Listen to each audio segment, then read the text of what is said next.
Guys, അപ്പോൾ Sunday ആയിട്ട് രാവിലെ അമ്പലത്തിലൊക്കെ പോയിട്ടുണ്ടായിരുന്നു. ഞങ്ങളുടെ ഇവിടെ അമ്പലത്തിൽ ഉത്സവമാണ്. അപ്പോൾ അതുകൊണ്ട് തന്നെ രാവിലെ അമ്പലത്തിലൊക്കെ പോയിട്ടുണ്ടായിരുന്നു. പിന്നെ വന്നിട്ട് ഞാൻ പഠിക്കാൻ വന്നിട്ടുണ്ടായിരുന്നു. പഠിച്ചുകൊണ്ടിരുന്ന ഇടയിൽ തന്നെയാണ് എൻ്റെ ബ്രേക്ക്ഫാസ്റ്റ് ഞാൻ കഴിക്കുന്നത്. അപ്പോൾ ഇന്നത്തെ സ്റ്റഡി വ്ളോഗ് കാണിക്കുന്നതിന് മുമ്പേ ഞാൻ സാറ്റർഡേ ഈവനിങ് എന്താണ് പഠിച്ചതെന്ന് ആദ്യമേ കാണിച്ചു തരാം. സാറ്റർഡേ ഞാൻ ബിസിനസ് പഠിക്കാനായിരുന്നു ഇരുന്നിട്ടുണ്ടായിരുന്നത്. ബിസിനസ്സിലെ ലെക്ചർ കണ്ടുകൊണ്ടിരിക്കുകയായിരുന്നു. ഞാൻ ഈ ടെക്സ്റ്റ് അങ്ങനെ ഉപയോഗിച്ചിട്ടേ ഇല്ല, അതുകൊണ്ട് തന്നെ ഞാൻ ടെക്സ്റ്റ് നോക്കിയിട്ട് പഠിക്കാമെന്നാണ് വിചാരിച്ചിട്ടുണ്ടായിരുന്നത്. നിങ്ങളെൻ്റെ കൈ ശ്രദ്ധിക്കുകയാണെങ്കിൽ മനസ്സിലാവും, ഞാൻ മൈലാഞ്ചി ഇട്ടതേ ഉണ്ടായിരുന്നുള്ളൂ. ബിഗ് ബി ആയിരുന്നു ഇട്ടിട്ടുണ്ടായിരുന്നത്.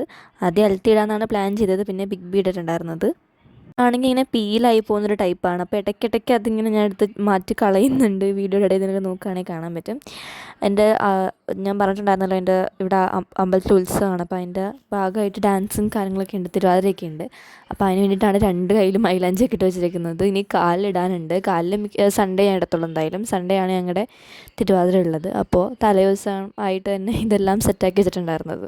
സാറ്റർഡേ ഞാൻ വലിയ കാര്യമായിട്ട് പഠിച്ചിട്ടുണ്ടായിരുന്നില്ല. ഞാൻ വീട്ടിലിരിക്കുന്ന സമയത്ത് പോലും പ്രാക്ടീസാണ് കൂടുതലായിട്ട് നടക്കുന്നത്.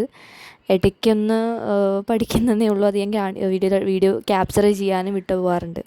ഇപ്പോൾ എൻ്റെ വീട്ടിൽ അനിയത്തിമാരുള്ളത് കൊണ്ട് തന്നെ അവരുടെ പുറകെയാണ് മിക്ക സമയങ്ങളിലും.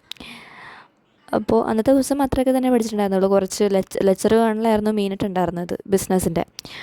പിന്നെ എൻ്റെ മൈലാഞ്ചി ഉണങ്ങിയെടുക്കാനായിട്ട് കുറച്ച് ടൈം എടുക്കുന്നുണ്ടായിരുന്നു. അത് ഉണങ്ങിയതിന് ശേഷമാണ് ഞാൻ പിന്നെ പഠിക്കാനായിട്ട് നിന്നിട്ടുണ്ടായിരുന്നത്. ഇത് ഞാൻ അത് ഉണങ്ങി വരുമ്പോഴേക്കും ഇങ്ങനെ പൊളിഞ്ഞു പോകുന്നുണ്ടായിരുന്നു. അപ്പോൾ അതൊന്ന് ക്ലീൻ ചെയ്തിട്ടില്ലെങ്കിൽ ശരിയാവില്ല. അപ്പോൾ പിന്നെ അതൊന്നും കളഞ്ഞിട്ടുണ്ടായിരുന്നു. പിന്നെ അതെല്ലാം കഴിഞ്ഞിട്ട് ഇന്നത്തെ ദിവസം സൺഡേ എന്തൊക്കെ പഠിച്ചു എന്ന് ഇനി കാണാം. മെയിൻ ലക്ഷ്യം എന്ന് പറയുന്നത് അക്കൗണ്ടൻസിയാണ്. ഈ വെക്കേഷൻ സമയത്ത് അക്കൗണ്ടൻസിയാണ് ഞാൻ മെയിനായിട്ട് ഫോക്കസ് ചെയ്യാൻ തീരുമാനിച്ചിട്ടുണ്ടായിരുന്നത്.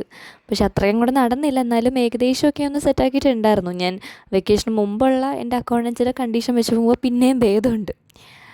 അപ്പോൾ എൻ്റെ കൈ നിങ്ങൾ നോക്കുകയാണെങ്കിൽ ഇന്ന് സെറ്റായിട്ടുണ്ട്. അതൊന്ന് പോയി പിറ്റേ ദിവസം ആയപ്പോഴാണ് കുറച്ചും കൂടെ നല്ല കളർ വന്നിട്ടുണ്ടായിരുന്നത്. ഇപ്പോൾ ഈ കഴിച്ചുകൊണ്ടിരിക്കുന്ന ഈ ഒരു സാൻഡ്വിച്ചിലെ റെസിപ്പി ഞാൻ എന്തായാലും ഷോർട്സ് ആയിട്ട് ഇടാം കേട്ടോ. ഞാൻ റീസെൻ്റ്ലി ഞാൻ ഉണ്ടാക്കി നോക്കിയിട്ട് എനിക്ക് സക്സസ് ആയ ഒരു റെസിപ്പിയാണ്. എനിക്ക് ഒത്തിരി ഇഷ്ടപ്പെട്ടിട്ടുണ്ടായിരുന്നു. പിന്നെ എന്തായാലും അതിൻ്റെ ഒരു വീഡിയോ എന്തായാലും ഒരു ഷോർട്സ് ആയിട്ട് ഞാൻ എടുത്തിട്ടുണ്ട്.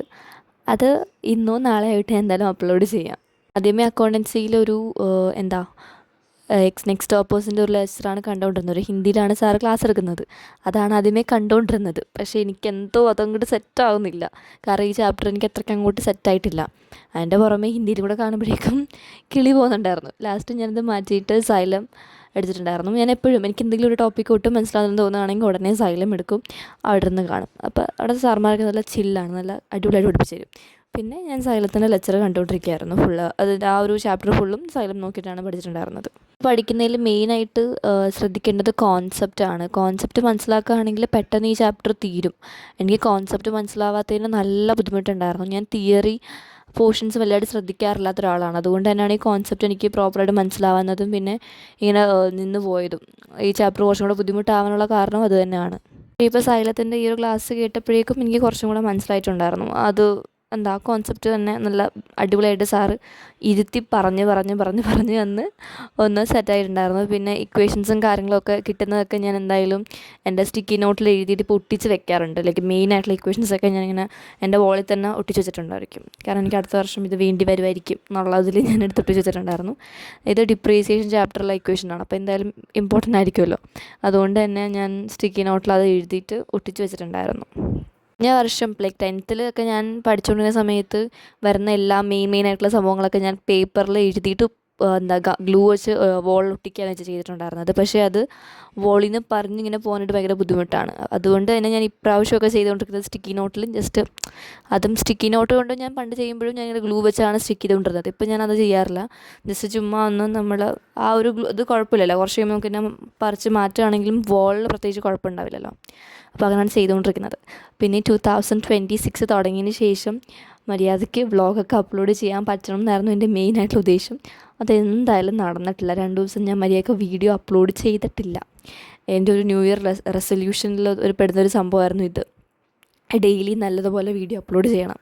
അതെന്തായാലും നടന്നിട്ടില്ല. ഞാൻ ഫസ്റ്റ് എഴുതിയൊരു കാര്യം ഇതായിരുന്നു, അത് നടന്നിട്ടില്ല. ഇനി എന്തായിരിക്കും ബാക്കിയുള്ളതിൻ്റെയൊക്കെ അവസ്ഥയെന്ന് നമുക്കിനി കണ്ടറിയാം. അപ്പോൾ ഇതെല്ലാം ഇത്രയുള്ള video. Thanks for watching. Bye bye.